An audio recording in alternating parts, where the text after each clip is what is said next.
Der er en ting, man ikke kan komme udenom her i Bruxelles, og det er chokolade. Chokolade, det findes rigtig mange steder. Herinde i den gamle bydel, der vil du opleve, at der findes chokoladebutikker side om side. Og de findes selvfølgelig i alle mulige prisklasser. Det vil sige, at hvis du vil have en boks chokolade med hjem, ja, så er det slet ikke noget problem. Men for belgierne, der er chokolade bestemt ikke bare chokolade.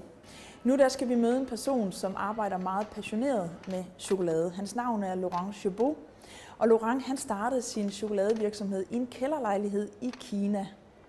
Det i sig selv må siges at være noget specielt, og spørgsmålet er, hvad Laurent egentlig har lært af at starte sin virksomhed netop i Kina.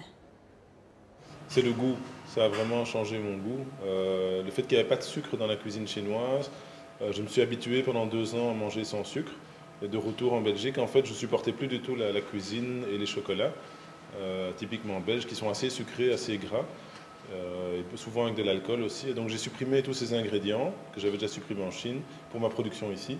Et donc petit à petit, j'ai fait ma production en fonction de ça. Et les clients au début étaient un peu surpris, puis ils se sont habitués. Et maintenant, en fait, c'est très trendy d'enlever le sucre des produits, quoi. Oh, c'est un produit magnifique, hein, c'est vraiment...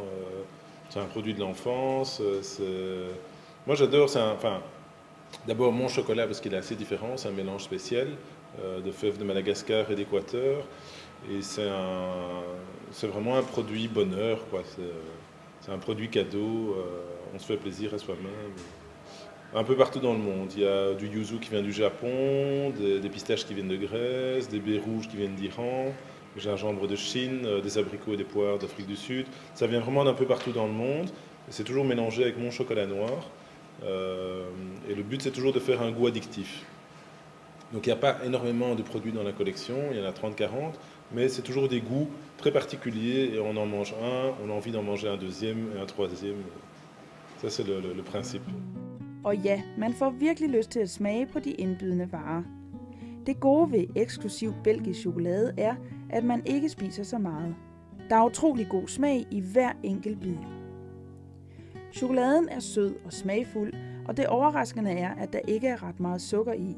Men spørgsmålet er, om det ikke er svært at producere chokolade på den måde.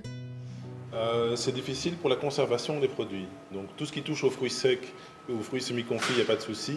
Mais dès qu'on veut faire des pralines, par exemple, avec de la crème fraîche, il n'y a pas de secret. Pour avoir une bonne conservation, il faut ou du sucre ou de l'alcool ou un mélange des deux. Et à ce moment-là, on peut avoir des pralines qui vont durer 3 mois, 4 mois, jusqu'à 6 mois. Mais au plus on met de sucre, au moins c'est bon aussi. Tous les jours. Oui. Je mange au moins 100 grammes de chocolat tous les jours. Sauf quand je fais des tests, là c'est encore plus. Mais là je ne mange plus le soir à ce moment-là.